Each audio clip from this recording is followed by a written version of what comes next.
पांडव वीर बड़े बलधारी।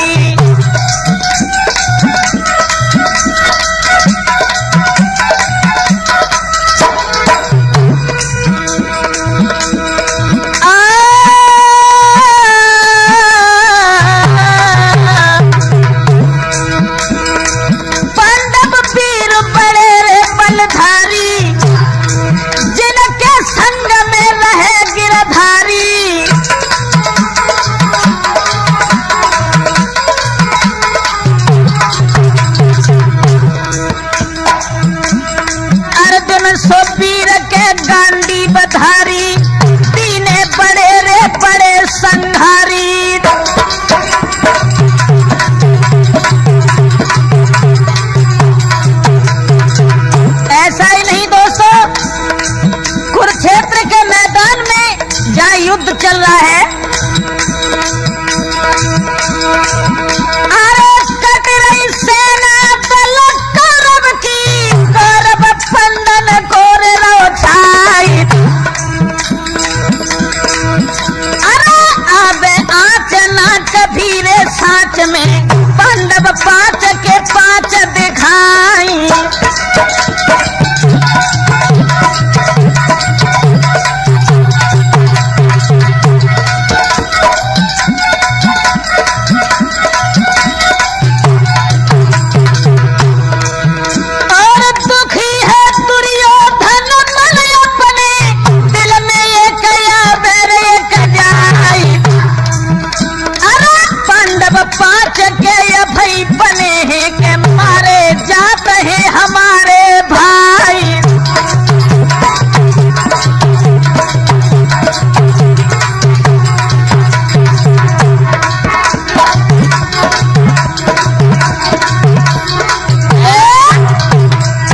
दोस्तों,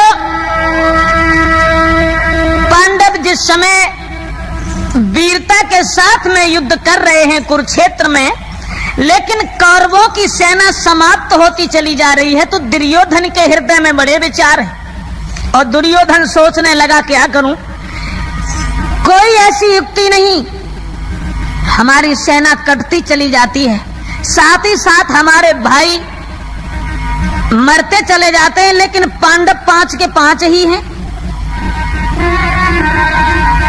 भैया कि 7 दिन आगे बीत रे दुर्योधन बहुत दुखारी।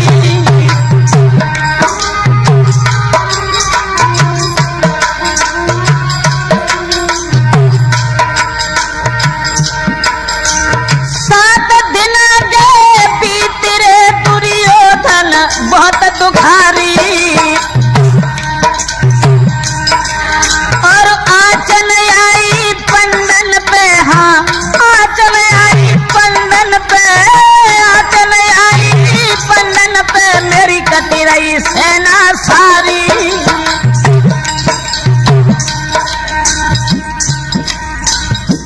लेट जाता है तो सारी सारी रात नींद नहीं आती, भोजन करने बैठ जाता है, भरपेट भोजन नहीं खाया जाता।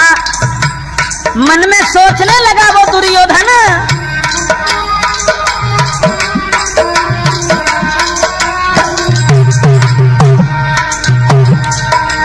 महाराज भूपित दिल में यति हैरान, छोड़ के महल चलो है राजा कुरुक्षेत्र मैदान। भैया सूर्य अस्त जब भय भिखारी आगे को बन गो है, अब तो सूर्य अस्त जब भय भिखारी को राजा बन गो है।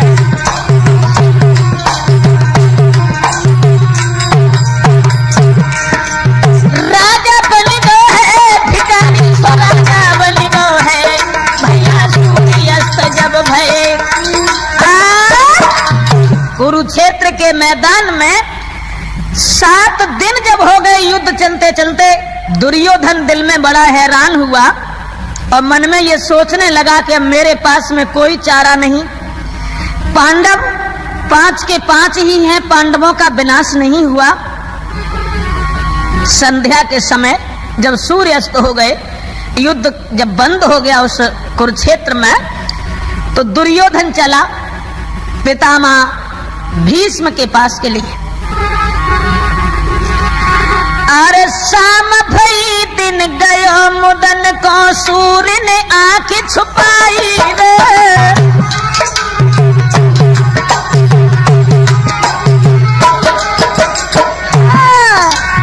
शाम भई दिन गयो मुदन को सूर्य ने आंख छुपाई रे। भव अंधेरो दुर्योधन चलवे की लाग लगाई रे।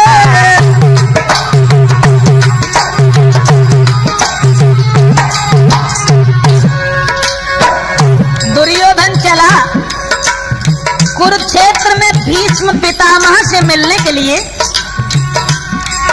और लगो शिविर जा महाबली को गयो पास में आई रे। हाथ जोड़ के करी नमस्ते बैठो शीश झुकाई रे।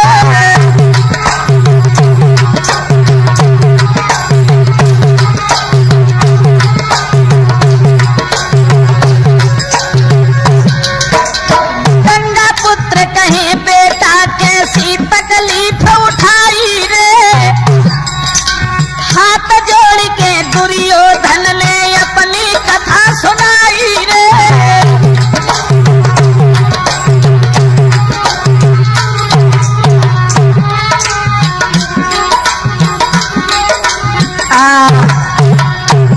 संध्या के समय दुर्योधन जो था वो भीष्म पितामह से मिलने के लिए चला और जहां उनका शिविर लगा था उसी शिविर में जाकर के जब पहुंचा है दुर्योधन, पितामह भीष्म ने दुर्योधन को बैठाला और ये पूछा कि दुर्योधन आखिर बात क्या है, तुम इतना सुस्त क्यों? दुर्योधन कहने लगा महाराज एक बात समझ में नहीं आई मेरे, और इसीलिए मैं रात में तकलीफ उठा करके आपसे मिलने के लिए आया हूं। कौन सी बात? तो दुर्योधन बोला श्रीमन हाथ जोड़ के कही आज मोर सही देव बतलाई। का करके कपट धरे के कर रहे हो बलदाई।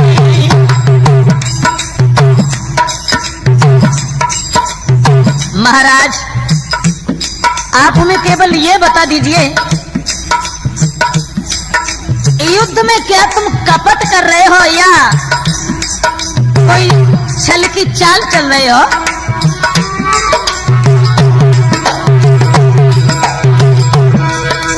हाथ जोड़ के कही आज मैं सही दियो बतलाई दियो रे बतलाई दो समझाई। का करके कपट को युद्ध करत बलदाई।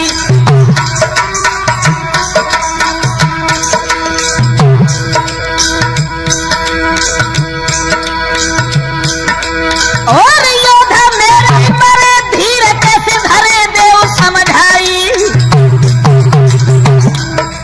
पंडन को योद्धाए को न सके घटाई। पंडन को योद्धाए को न सके घटाई।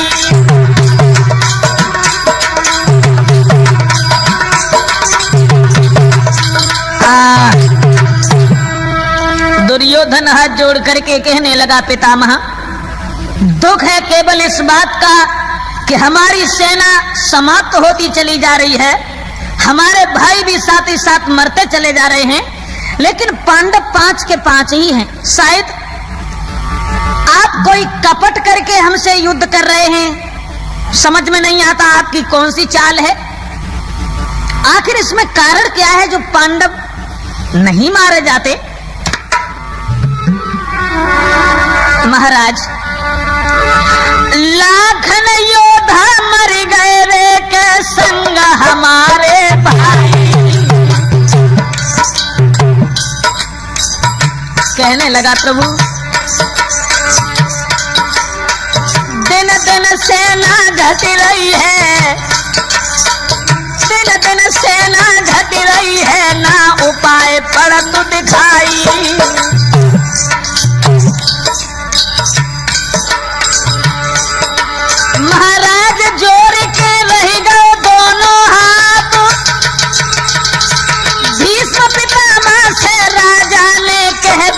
खेल की बात।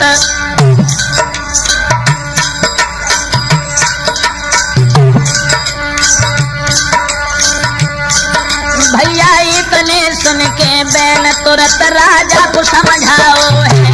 अब तो सुन के इतनी बात तुरंत राजा को समझाओ है।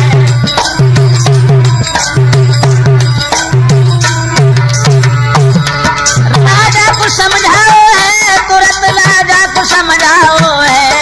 भैया सुन के इतनी बात। दुर्योधन हाथ जोड़ करके कहने लगा, पितामह केवल दुख इस बात का है कि पांडव एक भी नहीं मरा और हमारे भाई मरते चले जा रहे हैं, हमारी सेना घटती चली जा रही है। आखिर कारण क्या है? मुझे तो यह प्रतीत होता है कि आपके हृदय में हमारे प्रति कोई स्नेह नहीं और आप कुछ कपट करके युद्ध कर रहे हैं।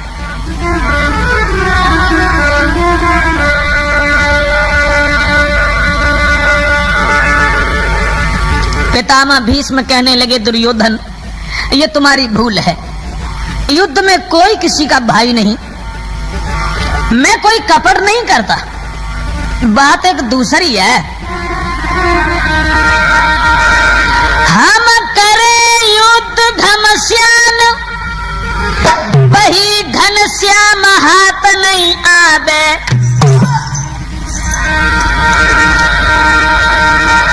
अब बोई है रक्षक उनको जो रथ को चलावे।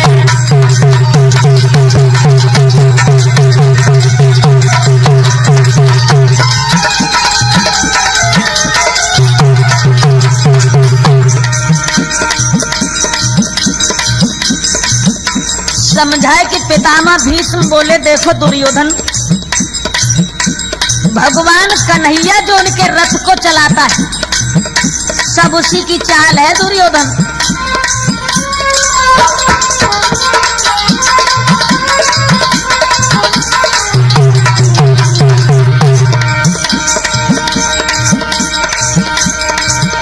हम करें युद्ध घमश्यान, वही घनश्याम हाथ नहीं आवे। कोई है रक्षक उनको जो रथ को चलावे।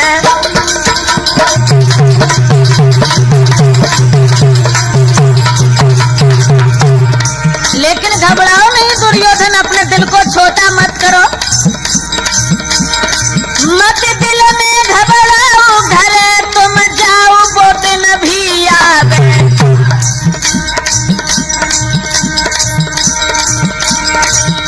जूझे कुंती को पुत्र साफ बतलावे।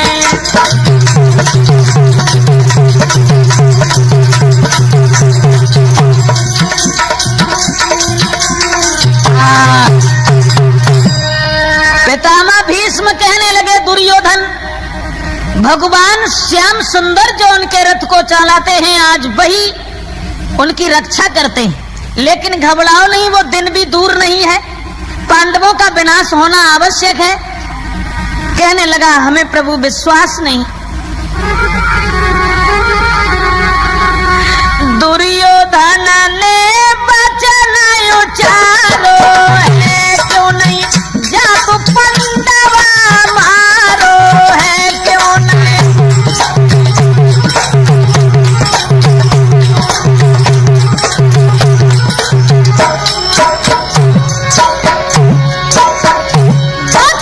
संग में मुरली पारो है, बोई रथ को हाथ नारो है बाके।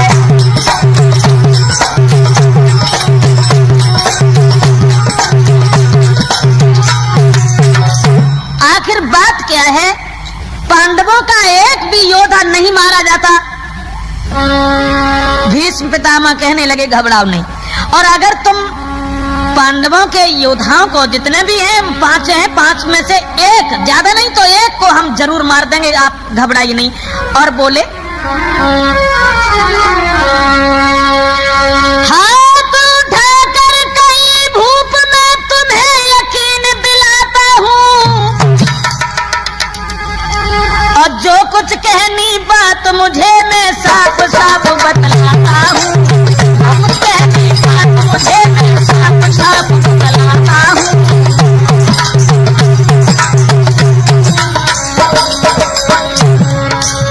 भीष्म पितामह कहने लगे दुर्योधन, अगर तुम ये कहते हो कि पांडवों में से कोई योद्धा नहीं मारा गया,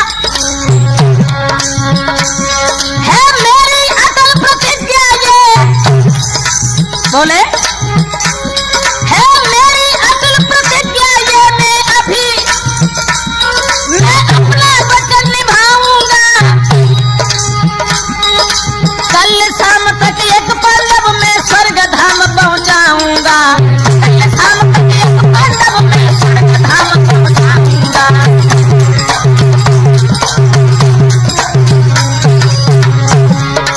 दुर्योधन,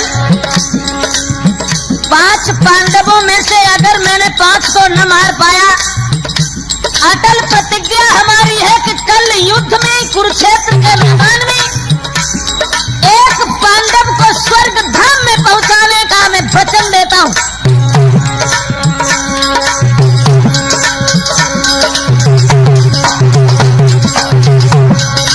इसी प्रतिज्ञा के पीछे मैं बागी जान की लगा दूंगा। कोई पांडव आया लड़ने में यमलोक उसे पहुंचा दूंगा, कोई पांडव आया लड़ने यमलोक में पहुंचा दूंगा।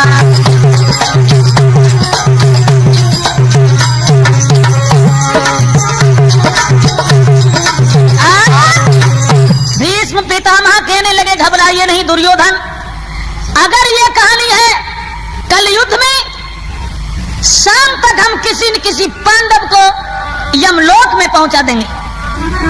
तो बातें सुन के भीष्म की दुर्योधन हर्षाई, हाथ जोड़ के शिविर में रह गयो शीश नवाए। दोस्तों, भीष्म जब पितामह ने प्रतिज्ञा ये की है कि हम किसी न किसी पांडव को यमलोक में भेज देंगे, तो दुर्योधन बड़ा खुश हुआ और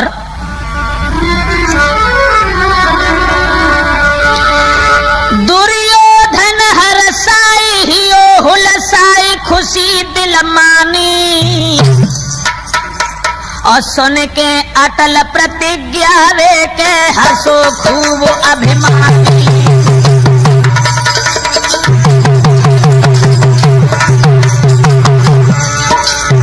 खुशी का ठिकाना नहीं रहा, खुशी का ठिकाना नहीं रहा, दुर्योधन हंसने लगा।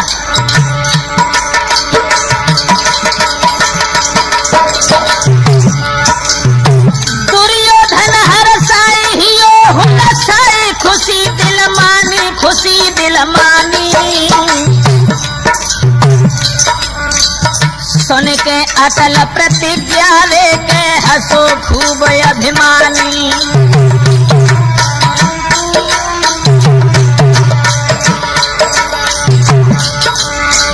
कहे ब्रजेश कुमार के खुशी अपार हृदय में मानी,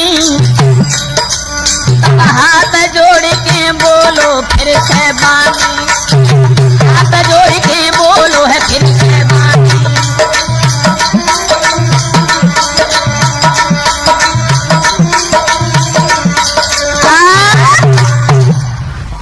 श्रोताओं, दुर्योधन बड़ा ही खुश हुआ है भीष्म पितामह के ये वचन सुनने के बाद। हाथ जोड़ करके एक बात और कही, श्रीमन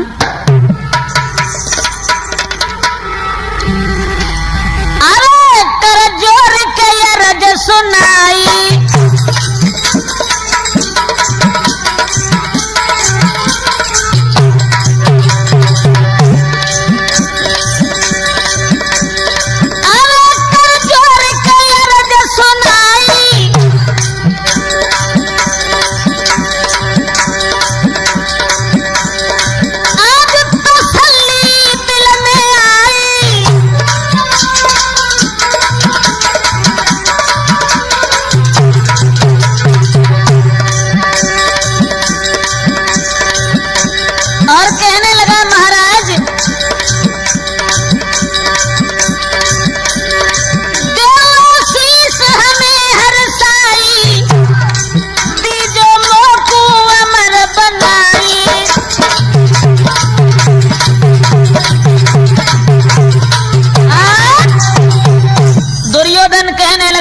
पितामह भीष्म, आपके ये वचन सुनने के बाद में अर्थात आपकी प्रतिज्ञा को देख करके मैं बड़ा ही खुश हुआ, मेरे हृदय में तसल्ली आई।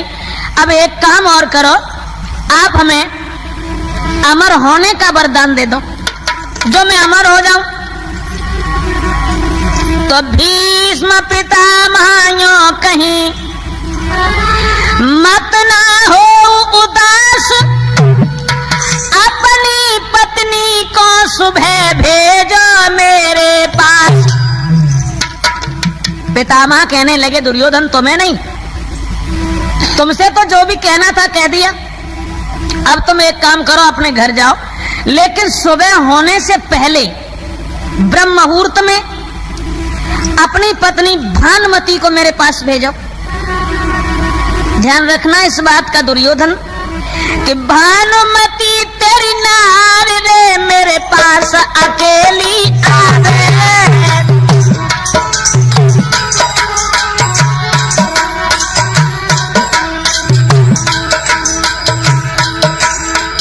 भानुमति तेरी नार रे मेरे पास अकेली आवे,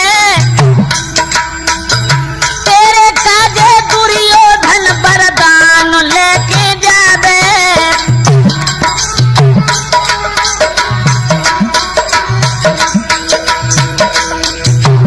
अपनी पत्नी को भानुमति को मेरे पास भेजना, भानुमति को हम आशीर्वाद दे करके तुम्हें अमर बना देंगे। महाराज भेजियो भानुमति को जाए, इतनी सुन के दुर्योधन चल दो है कीर्तन भाई। होनी होनहार बलवान कन्हैया दिल में समझ गए, होनी होनहार बलवान समरिया दिल में समझ गए, होनी होनहार बलवान समरिया दिल में समझ गए।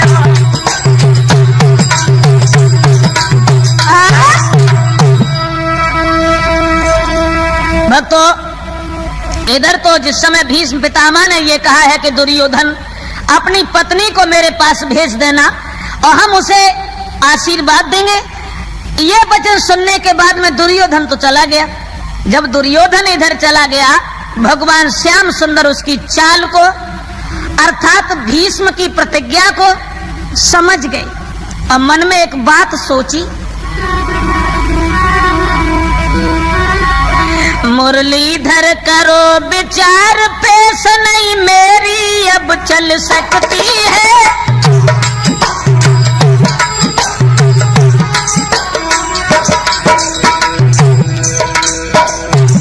सोचने लगे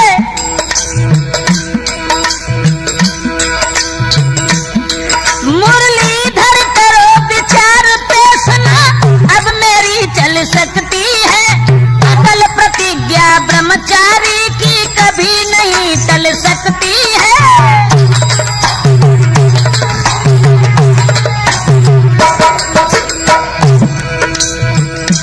हृदय में विचार गूंजने लगा, मन में सोचने लगे कि भीष्म की प्रतिज्ञा टल नहीं सकती, कोई न कोई पांडव मारा जाएगा।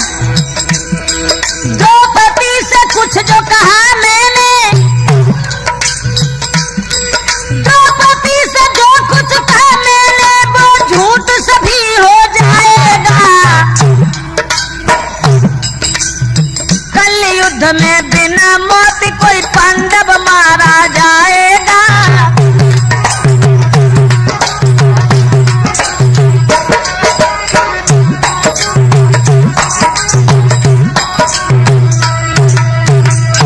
भगवान श्याम सुंदर के हृदय में बड़े विचार आने लगे और सोचने लगे कि कल युद्ध में कोई न कोई पांडव अवश्य मारा जाएगा, क्योंकि ब्रह्मचारी की प्रतिज्ञा झूठ नहीं होगी।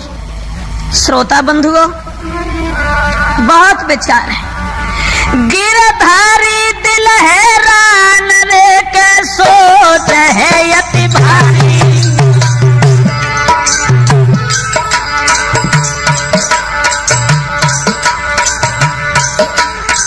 किस विधि बची है लाज रे किस विध बची है युद्ध में के लाज रे हमारी।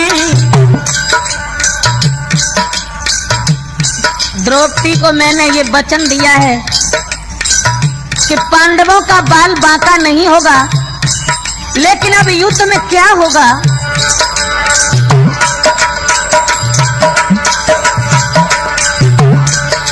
महाराज बचे किस विध से मेरी लाज, पांडव मरे टूटे संकल्प बिगड़े सब ही काज। वीरन सर पे हाथ धर बैठ गए तेरा यज सुस्त भयो। अब तो सर पे हाथ धर बैठ गए तेरा यदि सुस्त भयो।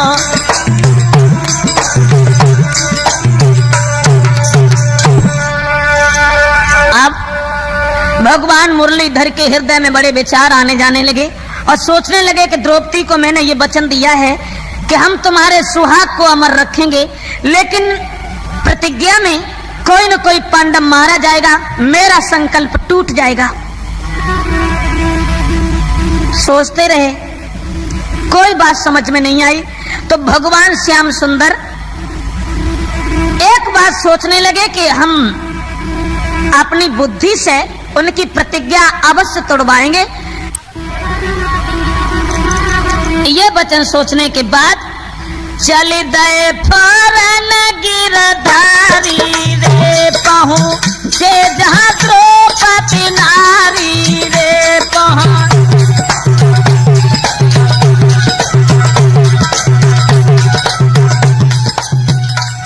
भगवान श्याम सुंदर जिस समय द्रौपदी के पास में पहुंचे हैं, लेकिन बहन द्रौपदी ने उनके चेहरा की तरफ निहार करके एक बात पूछी, भैया कि सुन ले मेरे वीर के सुस्त शरीर पड़े दिखलाई, किस कारण से बदन गओ मिलाई।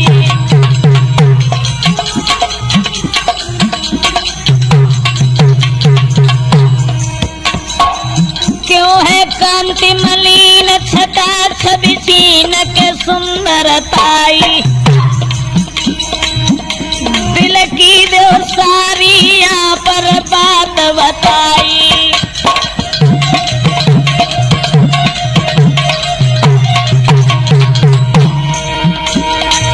क्यों है कांति मलिन छटा छवि सीन के सुंदरताई,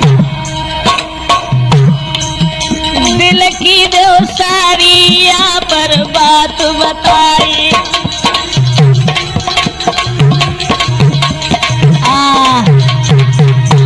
दोस्तों, बहन द्रौपदी पूछने लगी है कि भैया तुम जब कभी मेरे पास में आते थे, बात बात पर मुस्कुराना तुम्हारा स्वभाव था, लेकिन अब बात क्या है, तुम इतने उदास क्यों हो? आखिर ऐसी कौन सी बात बन गई है जिससे तुम्हारे चेहरा पर इतनी उदासी? तो भगवान कृष्ण कहने लगे, बहन कुछ क्षण रहे उदास, कुछ क्षण रहे उदास, फिर द्रौपदी से गिरा उचारी है, और आज रात को संग मेरे चल बहना मेरी प्यारी है।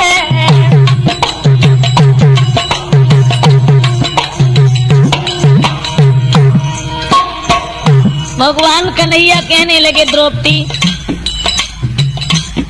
उदासी का कारण जो है वो मैं फिर बताऊंगा, लेकिन आज रात को तुम हमारे साथ चलो। कहने लगी, कहाँ चलें? भगवान कन्हैया कहने लगे, देखो जहां मैं ले जाऊं। आधी रात के बाद चलो, आधी रात के बाद चलो, सब बात कही समझाई है।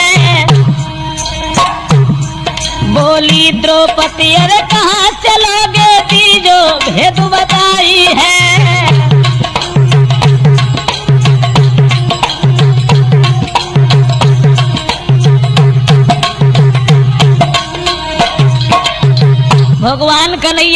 लगे बहन आधी रात के बाद में तुम हमारे साथ चलो।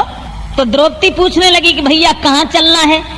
कहने लगे इससे तुम्हें कोई मतलब नहीं, जहां मैं जाऊं तुम मेरे साथ ही साथ चलो।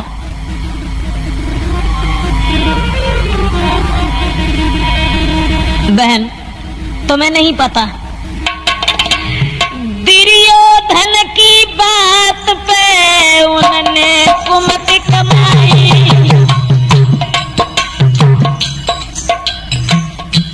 पितामह भीष्म ने दुर्योधन की बातों में आकर के फिर किया है।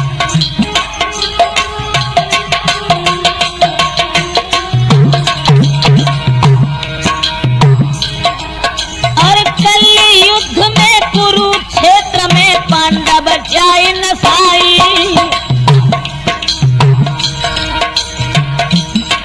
मेरी बहन कथा से तुमको वे समझाए,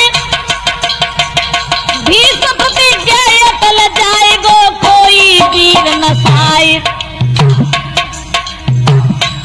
दासी बहन द्रौपदी रात गए मेरे संग में चल जो।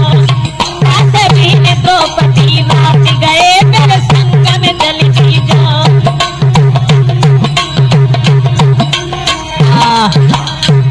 भगवान कन्हैया समझा करके बोले हैं बहन पापी दुर्योधन की बात पर आकर के भीष्म पितामह ने प्रतिज्ञा की है, अगर तुमने मेरा कहना नहीं माना तो कल के युद्ध में कोई पांडव मारा जाएगा। ये वचन सुनने के बाद द्रौपदी के होश ठिकाने नहीं रहे। भगवान कन्हैया कहने लगे घबराओ नहीं, सुन ले मेरी बहन मान ले कहने न दिल बहलैयो।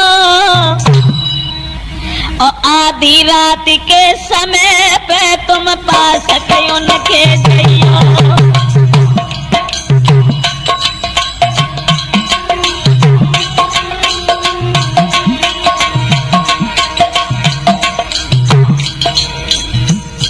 एक बात का ध्यान रखना बहन, भीष्म का जहां शिविर लगा हो आधी रात के बाद में वहां तुम्हें जाना है। और लगो हो जहां शिविर,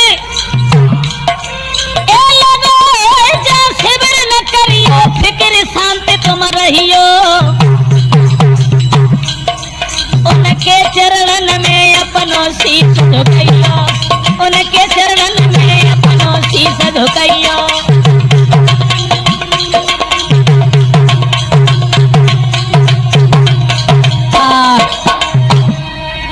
जवाब दिया कि तुम आधी रात के बाद में और पितामह भीष्म के शिविर में जाना, उनके चरणों में सर झुकाना, कहना कुछ मत, और कोई बात तुम अपनी जबान से मत कहना जो तुम्हें कहीं पहचान न ले। और रात में उनके चरणों में सर झुका करके ही रह जाना। बहन वे धर दे हाथ शीश तेरे पे के बार बार वरदान, और दे आशीष तुम्हें जो पितामह जब कुरुक्षेत्र के अरे मैदान।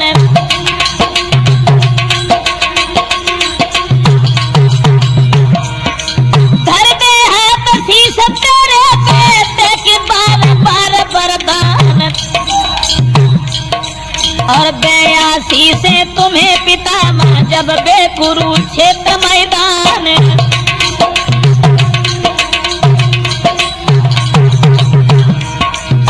जब तुम्हें वरदान दे दे, आशीष दे दे, उसके बाद में तुम अपनी जबान से बोलना, वो तुम्हें ये नहीं समझेंगे कि तुम द्रौपदी हो।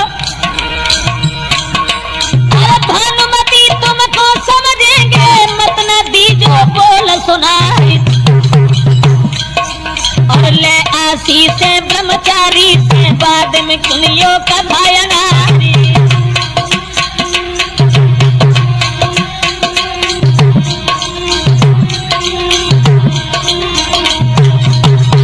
भगवान कन्हैया समझा करके कहने लगे द्रौपदी तुम जाना, चरणों में सर झुका करके रह जाना, कोई अपनी जबान से बात मत कहना। और जब वो तुम्हें आशीर्वाद दे दें उसके बाद में तुम अपनी वाणी में उन्हें समझाना और कह देना कि आप तो ये कहते थे कि कोई पांडव कल के युद्ध में हम जरूर मारेंगे, फिर आपका वरदान कैसे पूरा होगा।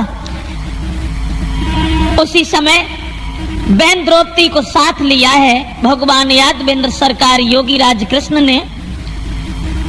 द्रौपदी पीछे पीछे है और भगवान कृष्ण उस अंधेरी रात में कुरुक्षेत्र के मैदान के लिए जब बढ़े हैं,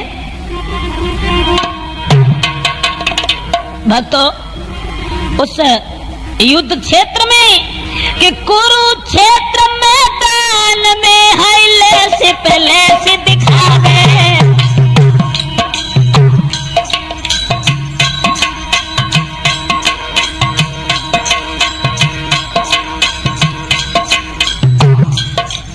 कुरुक्षेत्र के मैदान में एक या छोड़ी योद्धा रे जाने सदैन प्राण गवावे। लेसों के अंबार लगे हैं, चारों तरफ खून बह रहा है। महाराज खून से चिपक गए हैं पाई, चप्पल देती आवाज के मोहन कहने लगे समझाई। बिना चप्पल ले उतारे दूर से आवाज आ रही है, बिना चप्पल दिए उतारे दूर से आवाज आती है।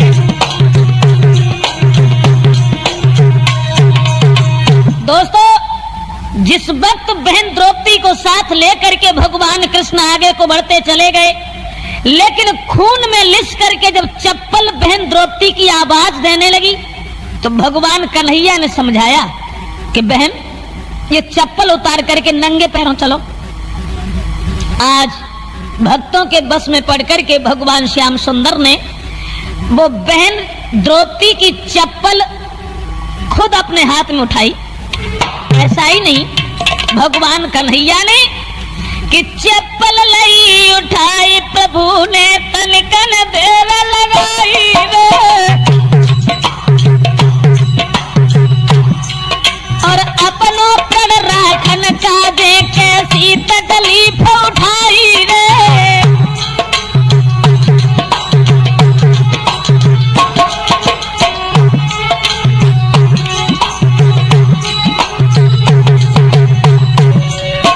बहन द्रौपदी की चप्पल पीतंबर बीच छुपाई रे, यशोदा नंदन गिरधारी तेरी चाल समझ नहीं पाई रे।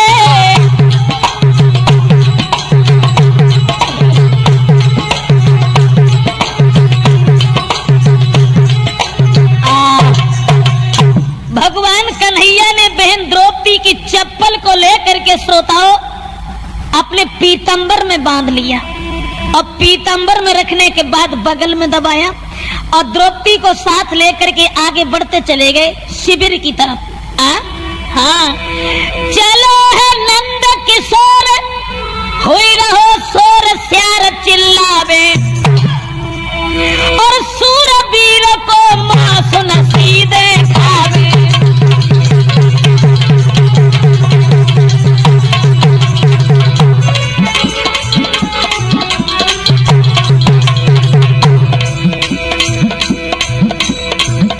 भयानक अंधेरी रात, श्यार चिल्ला रहे हैं, लैसे पड़ी हैं, खून की नदियां बह रही हैं। भगवान चुपचाप द्रौपदी के साथ चलते चले गए।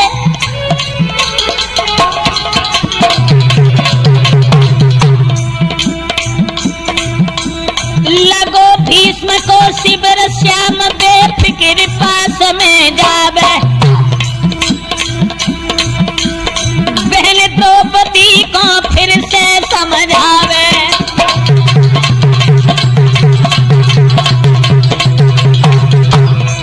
शिविर के पास जब पहुंचे तो शिविर से कुछ दूर हट करके पास में शिविर के खड़े हो गए और भगवान कन्हैया ने कहा बहन चुपचाप तुम चली जाओ शिविर के अंदर और चरणों में सर झुका करके दोबारा सर उठाना नहीं। तो वो कुछ भी कहते रहे जब तक आशीर्वाद न दे दे। बहन अब मत पल की देर लगइयो, धीरे से घुस भीतर जइयो, और मत ना कोई आवाज सुनइयो, ले वरदान लौट के अइयो।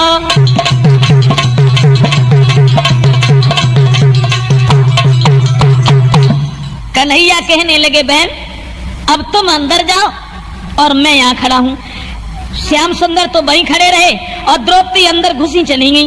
अंदर जा करके जहाँ भीष्म पितामह मौजूद थे, सोने मोहन की बात रे द्रौपदी के अंदर आई, चरण पकड़ के भीष्म के रह गई शीश झुकाई। महाराज व भीष्म तब कहने लगे पुकार, सदा सुहागिन रहो लली तुम उठियो राजकुमार। दोस्तों, द्रौपदी जब चरणों में सर झुका के रह गई, पितामह भीष्म ने समझा कि दुर्योधन की पत्नी आ गई। महाराज व भीष्म तब कहने लगे है पुकार, सदा सुहागिन रहो लली तुम उठियो राजकुमार। वीरन सुन के ऐसी बात द्रौपदी थान बोली है, सुन के ऐसी बात द्रौपदी थान बोली है।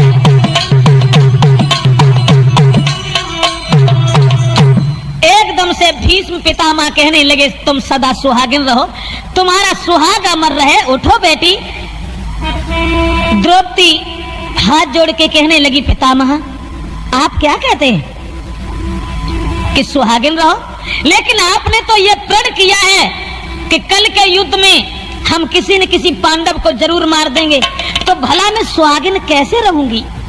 दोस्तों, अरे सुन के द्रौपदी की बानी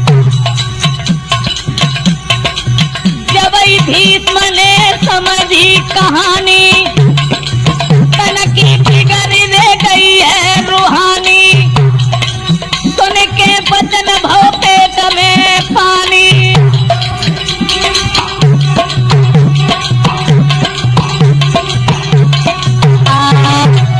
जो बहन द्रौपदी ने ये कहा कि आपने तो ये कहा है कि कोई पांडव अवश्य मारा जाएगा, और जब पांडव मारा जाएगा तो मैं सुहागिन कैसे।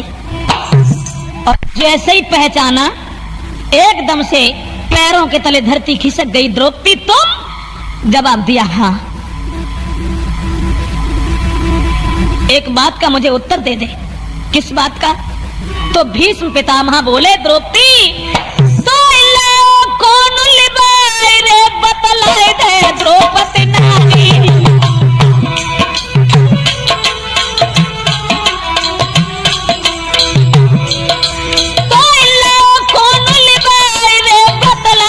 द्रौपदी नारी है कौन सो छलिया जैसे टूटी अटल प्रतिज्ञा मेरी।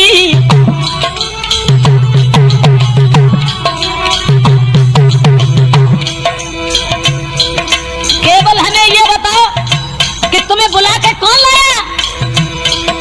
महाराज क्रोध तन में अति बाणो है, देखो शिविर के द्वारे पे कोई मानव खाड़ो है।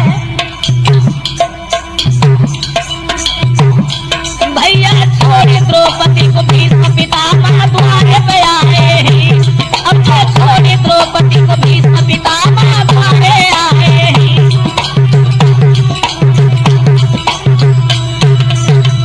एकदम से कहने लगे कि तुम्हें बुला करके लाने वाला कौन है।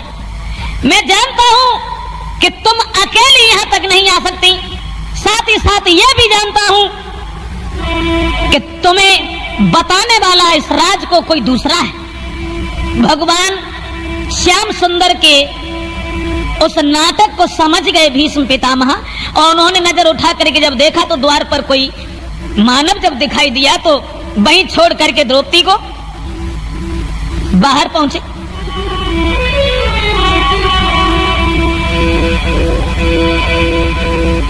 और द्वार पर खड़े हुए जब मुरलीधर को देखा, एकदम से पितामह भीष्म कहने लगे, श्याम सुंदर, मैं जानता हूं अच्छे तरीका से कि तुमने जो कुछ किया अच्छा नहीं किया।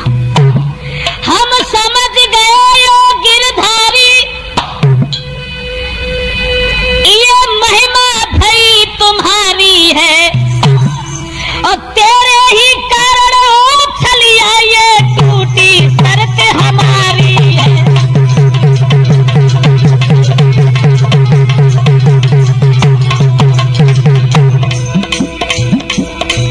पितामह भीष्म कहने लगे, श्याम,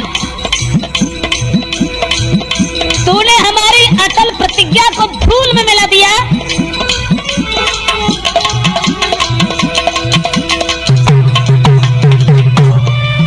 तू साथ द्रौपदी को लाया, ये नाटक सभी किया तूने। जो अटल प्रतिज्ञा थी मेरी उसका तिरस्कार किया तूने।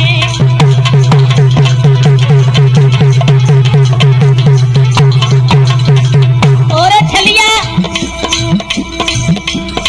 तूने हमारी प्रतिज्ञा तोड़वाई। और एक बात का ध्यान और रखना मुरलीधर, तुम्हारी भी एक प्रतिज्ञा है। जिस समय कौरव और पांडव तुम्हारे पास में गए थे, उस समय तुमने ये कहा था कि दुर्योधन एक तरफ हमारी 11 अक्षौणी सेना और एक तरफ मैं अकेला रहूंगा, वो भी निहत्था।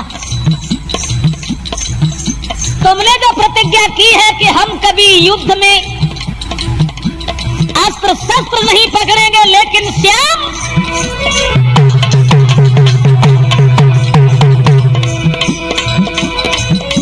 तूने प्रतिज्ञा तोड़ी है, मैं भी तेरी तुड़वाऊंगा। जो बात कही ना शस्त्र कहे वो शस्त्र तुझे पकड़ाऊंगा।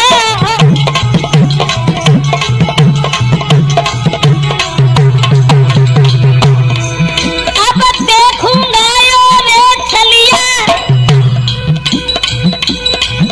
कब तक ये वचन तेरा चले। तूने ये प्रण किया हम अस्त्र नहीं पकड़ेंगे।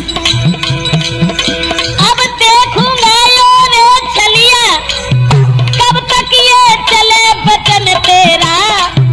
तो शस्त्र हाथ में नाय तो भीष्म नहीं है नाम मेरा।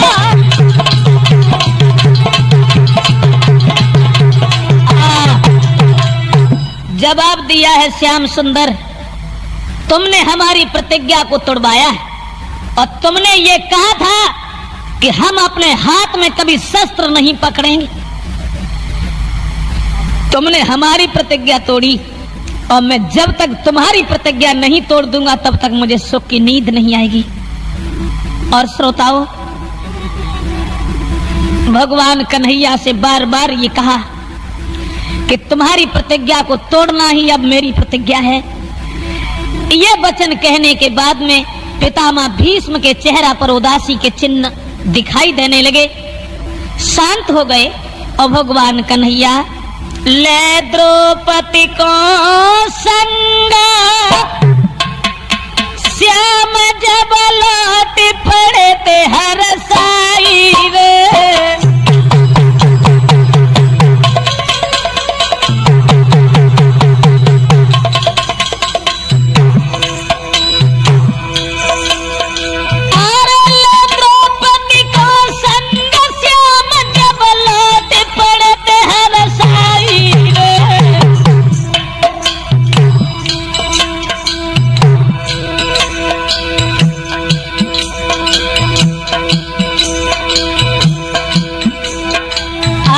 होनहार सोई लई मैंने अपनी बात बचाई रे।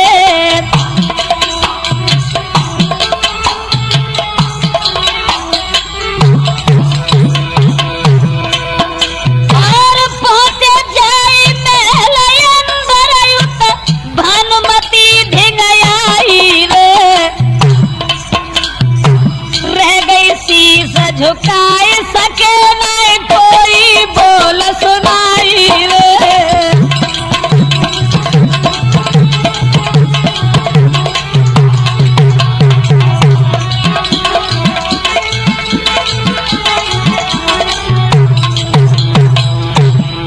तो इधर तो भगवान श्याम सुंदर चले जाते हैं और उधर भानुमति जिस समय लौट करके अपने पति की आज्ञा मान करके पितामह भीष्म के पास में पहुंची है, लेकिन सर झुका करके जब रह गई वहां, मगर उन्होंने कोई आशीर्वाद नहीं दे पाया।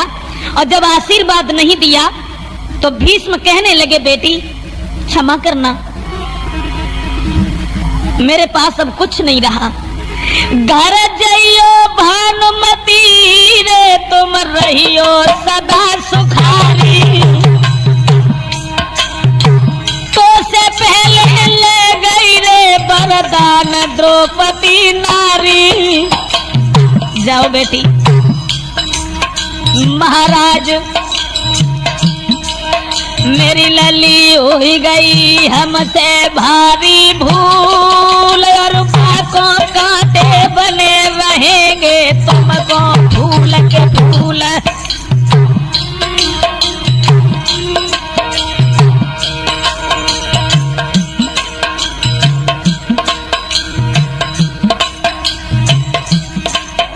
अरे देखे आस के भानुमति को और पीछे को गई लौटारे, भोर भुरारो भौजब जैसी सबसे जवान भय तैयार, ले लेते धनुष और बाण तीर नुकीले लय सजवाए।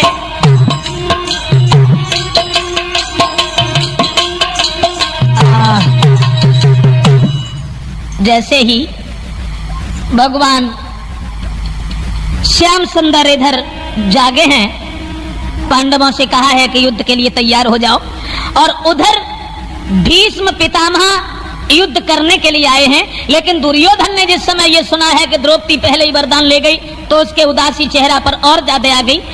मगर भक्तों, एक तरफ से इधर अर्जुन और दूसरी तरफ भगवान श्याम सुंदर से जो प्रण उन्होंने किया था पितामह भीष्म, जब युद्ध हुआ कि सनन सनन सन्नारे के बाण धर के टूटे,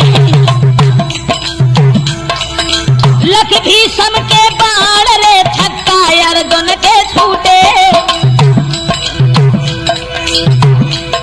महाराज चले जब युद्ध में तीखे बाण, सोची अर्जुन ने यजमन में नाय बचेंगे प्राण।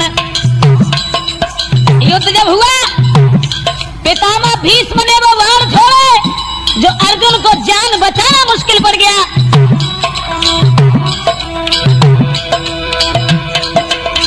एक लंग पारथ एक लंग भीष्म, दोनों लड़े काल समान। दशा निहारी जब अर्जुन ने सोची संकट में अब जाने, ब्रह्मचारी पढ़ो गारी धनवाली न तो हाथ उठाए, मंत्र पे पढ़ के धर के मारे टूटे दोनों काल समान।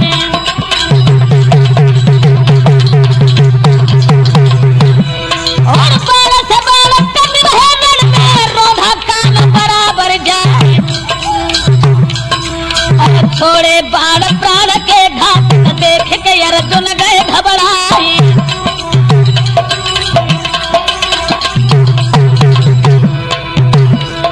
और धन्य धन्य अर्जुन मुख निकटी, धन्य का गन्ना के सुकुमार, और तीखे बाण लखे भीष्म के दिल में अर्जुन गए डराए। अर्जुन के समझ में वो बाण नहीं आए, अर्जुन उदास हो गए, उनके हाथ से धनुष बाण नीचे को खिसकने लगा, पितामह के वो बाण निहार करके। लेकिन भगवान ने जब देखा कि मेरे भक्त के ऊपर मुसीबत,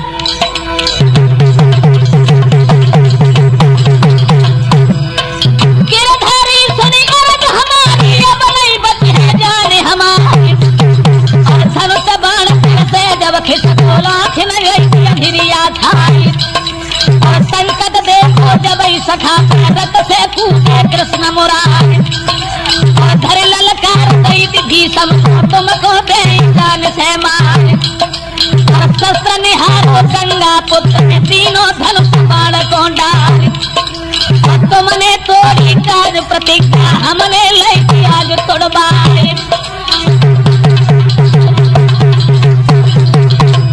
भगवान ने जिस समय देखा भक्त के ऊपर आपत्ति है, अपने पेड़ को अपनी बात को भूल गए और भगवान ने एकदम से शस्त्र जब हाथ में पकड़ लिया भीष्म पितामह से युद्ध करने को, तो भीष्म पितामह कहने लगे श्याम रुक जाओ,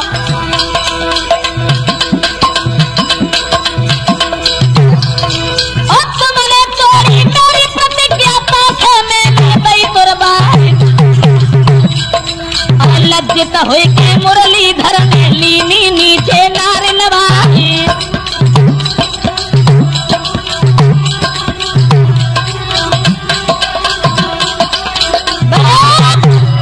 इस तरह से साथियों, जिस समय पितामह भीष्म ने वो बाण छोड़े अर्जुन के समझ में नहीं आया, श्याम सुंदर को बार वहां पर धनुष उठाना ही पड़ा। भीष्म पितामह ने अपने धनुष बाण को छोड़ा और कहा कि तुमने मेरी प्रतिज्ञा तोड़ी इसलिए मैंने तुम्हारी तोड़वाई है। इस तरह से भीष्म ने प्रतिज्ञा को करने के बाद श्याम सुंदर ने तोड़वाया। क्षमा करें, भीष्म प्रतिज्ञा की एक दूसरी कहानी हम आपको राठौर कैसेट में और भी देंगे। जो उन्होंने प्रतिज्ञा की थी कि हम शादी नहीं करेंगे, अपने पिता के पीछे उन्होंने शादी नहीं की थी, आजीवन ब्रह्मचारी रहे थे, वो प्रतिज्ञा एक इनकी और थी, वो भी हम आपको राठौर कैसेट में ही देंगे। मैंने जैसी जानी वैसी तानी सबको गाय सुनाई,